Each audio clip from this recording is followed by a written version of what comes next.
विद्यार्थी मित्रांनो, सह्याद्री ट्युटोरियल्स मध्ये तुमचं स्वागत आहे. कॉलेजची लिस्ट तयार केली का? या प्रश्नाचं उत्तर जर असेल हो, तर काही हरकत नाही. पण तुम्ही अजून जर कॉलेजची लिस्ट तयार केली नसेल, तर हा व्हिडिओ नक्कीच तुम्हाला उपयोगी पडेल. आता कॉलेजची लिस्ट तयार करताना कोणते मुद्दे इम्पोर्टंट आहेत? ऑब्व्हियसली मला चांगलेच कॉलेज लिस्टमध्ये घ्यायचे आहेत. मग कोणते कॉलेज चांगले याचा मुद्दा विचारात घेतला, तर पहिला पॉइंट येतो हा, कट ऑफ. लास्ट इयर त्या कॉलेजमध्ये तुम्हाला जी पर्टिक्युलर ब्रांच पाहिजे तिचा कट ऑफ किती होता? ऑब्व्हियसली 99 जर कट ऑफ असेल तर ते बेस्टच कॉलेज आहे. कारण चांगल्या मुलांची चॉईस ते कॉलेज असणार आहे ना. म्हणजे मुद्दा लक्षात आला का? माझ्याकडून एक चूक काय झाली आता, की चांगला स्कोर म्हणजे चांगली मुलं असं नाहीये लक्षात घ्या. थोडंसं माझ्याकडून हे गेलं म्हणूया आपण. कट ऑफ हा इम्पोर्टंट पॉइंट आहे. तो तुम्ही चेक केला पाहिजे. दुसरा महत्त्वाचा मुद्दा प्लेसमेंट्स. त्या कॉलेजमध्ये गेल्या 3-4 वर्षात मुलांच्या प्लेसमेंट्स कशा होतायत? किती पॅकेजेस मिळतायत? हायेस्ट पॅकेज काय? एव्हरेज पॅकेज काय? याचा तुम्ही विचार करा. त्याच्यानंतर मी तुम्हाला सांगतो, आता इथं मी स्टार केलेलं आहे या पॉइंटला युनिव्हर्सिटी. मला अजून आठवतंय, की मी पी-व्ही-पी-आय-टीतून शिक्षण पूर्ण केलं, तेव्हा बऱ्याच वेळा असं म्हटलं जायचं, "अरे, आपली तर शिवाजी युनिव्हर्सिटी आहे, छत्रपती शिवाजी युनिव्हर्सिटी." त्याच्यानंतर मुद्दा असा मांडला जायचा, की नाही पुणे युनिव्हर्सिटीतून, मुंबई युनिव्हर्सिटीतून शिक्षण घेतलं, तर प्लेसमेंट चांगले होतात, करिअरला हे तसं काहीही नाहीये. असं जर असतं, तर आमच्या छत्रपती शिवाजी युनिव्हर्सिटीमधले सगळेच कॉलेज बंद व्हायला पाहिजे होते ना. झालेत का? नाही.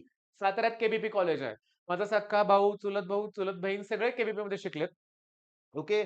सगळ्यांचं करिअर ठीक-ठाक, व्यवस्थित, छान सुरू आहे. काहीही प्रॉब्लेम नाहीयेत बाळांनो. त्यामुळं युनिव्हर्सिटीचा मुद्दा मला महत्त्वाचा वाटत नाही. त्यात आता जेवढे कॉलेजेस आहेत त्यातले निम्मे तर आता ऑटोनॉमस होतील काही वर्षातच. त्यामुळे युनिव्हर्सिटीचा मुद्दा येणारच नाहीये. लक्षात आला पॉइंट? म्हणजे तुम्ही मी तुम्हाला होमवर्क देणार आहे. मला कमेंट बॉक्समध्ये लिस्ट तुमच्याकडून पाहिजे. हां. आणि एक लक्षात घ्या, आणखीन एक मुद्दा येतो रे बाळांनो. मला असं एक कमेंट बघायला मिळालं, की 99 पर्सेंटाइल वाल्याला पण लिस्ट तीच असते आणि 60 पर्सेंटाइल वाल्याची लिस्ट पण तीच असते. ह्याच्यामागचं रिझन सांगू का तुम्हाला मी? याच्यामागचं रिझन आहे सी-एस. सगळ्यांना सी-एस पाहिजे. ओके. सी-एस नसेल तर चांगल्या कॉलेजमध्ये आय-टी चालेल. नाही तर ई-एन-टी-सी सुद्धा चालेल. ओके. म्हणजे 99.7 पर्सेंटाइल आहेत. ओके. मला पी-आय-सी-टीला आरामात सी-एस मिळतंय. पण नाही मी सी-ओ-ई-पीमध्ये ई-एन-टी-सी घेणार. अशी मुलं असतात. ओके. आणि पण मुद्दा काय होतो त्यामुळे सगळ्यांची लिस्ट ही एकसारखीच बनते. फक्त एवढा मुद्दा आहे की 60 पर्सेंटाइल असेल तर टॉपचे कॉलेज नाहीच मिळणार. मग त्यावेळेस काही पालक काय म्हणतात, "असू दे हो लिस्टमध्ये नाव काय बिघडतंय?" बरं काही पालकांना माहिती आहे, उगाच कशाला लिस्ट मोठी बनवायची, हे कॉलेज मिळणारच नाहीये, तर कशाला घ्यायचे? म्हणजे बघा हा मुद्दा होतो फक्त, नाहीतर बऱ्यापैकी मुलांची लिस्ट ही एकसारखीच येणार आहे. त्यात सगळ्यात छान, अतिशय लकी कुठली मुलं सांगू का मी? ज्यांना सिव्हिल इंजिनिअरिंग करायचंय, मेकॅनिकल करायचंय, इलेक्ट्रिकल इंजिनिअरिंग करायचंय, ओके. ज्याची ती पॅशन आहे, आवड आहे. तुम्हाला ना तुलनेत कमी पर्सेंटाइलला बेस्ट कॉलेज मिळणार आहे. ओके. बरं, म्हणजे हा मुद्दा कळाला तुम्हाला. आता सगळ्यात महत्त्वाचा तर मी सांगतो ते मुद्दे लक्षात ठेवा. तुम्ही जेव्हा कॉलेजची लिस्ट तयार कराल ना, त्यात सगळ्यात इम्पोर्टंट असणार आहे कॉलम तो असणार आहे फीचा. काही कॉलेज पुण्यामध्ये आहे ज्यांची 3-4 लाखापर्यंत फी आहे. मग आपण अफोर्ड करू शकू का? हा मुद्दा आहे. कारण फीस तेवढी आहे. पुन्हा राहण्याचा खर्च वेगळा असणार आहे लक्षात घ्या. त्याच्यानंतरचा मुद्दा आहे हॉस्टेल. हे मुलींसाठी खास आता पुण्यातले बऱ्यापैकी मला माहिती आहे, बऱ्याच ठिकाणी हॉस्टेल आहेत. पण तिथं नंबर ऑफ स्टुडंट्स कमी असतात. त्यामुळे मुलांना बाहेर रूम शोधाव्या लागतात लक्षात घ्या. ओके.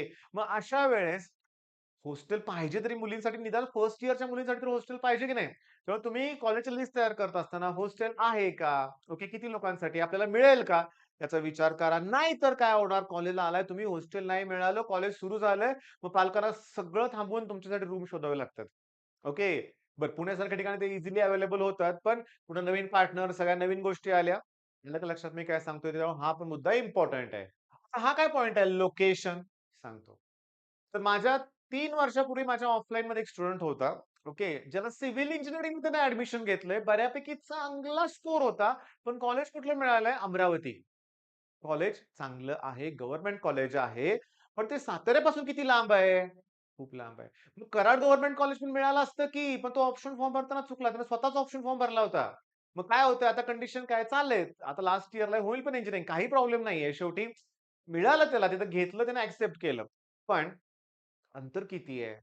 आपल्याला कसं होतं माहितीये का 2 दिवस सुट्टी आहे. घरीही वाटत नाही का? कोणालाही वाटणार नाही सांगा बघू. मग अशा वेळेस कॉलेज असं असावं, की 1-2 दिवस सुट्टी असली घरी जाऊन पटकन जाता यावं असं असलं तर खूप छान.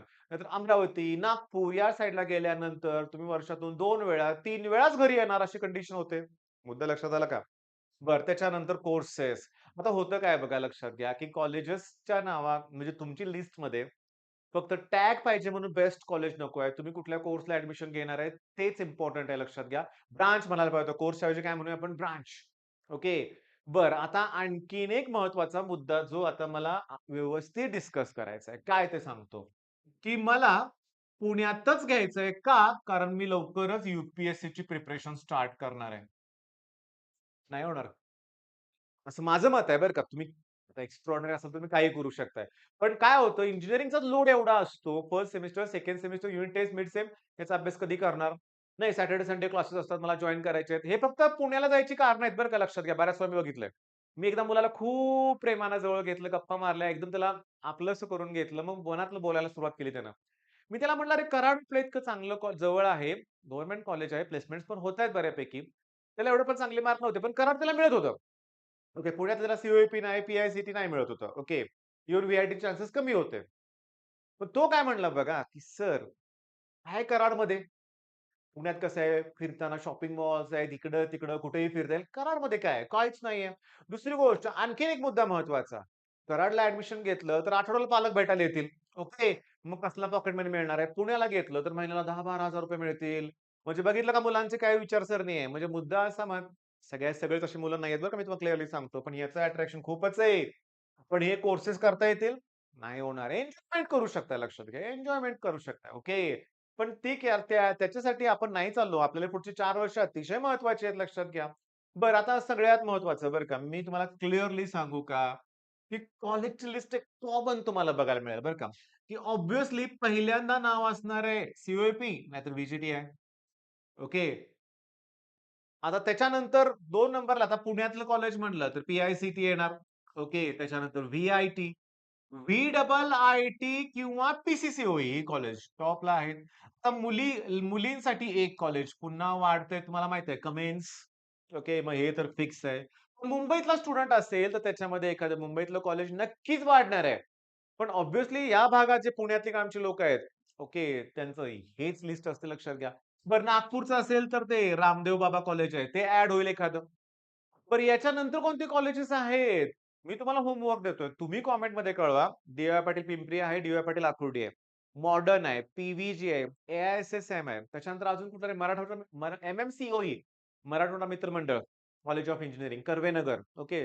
एक लक्षात घ्या, हे जे बेस्ट कॉलेज आहेत ना, ह्यांची आणखीन एक-एक कॉलेज त्यांनी काढलेत लक्षात घ्या. आता एम-एम-सी-ओ-ईचं उदाहरण आहे, लोहगावला पण कॉलेज आहे. डी-वाय पाटील पण लोहगावला आहे, विमाननगर. विमाननगर म्हणजे तुम्हाला कळालं असेल, कोरेगाव पार्क त्या भागात तिकडे ठीक आहे. पण मुद्दा असा आहे, की त्याचं मेरिट खूप खाली आहे. का खाली आहे? नवीन कॉलेजेस असतील.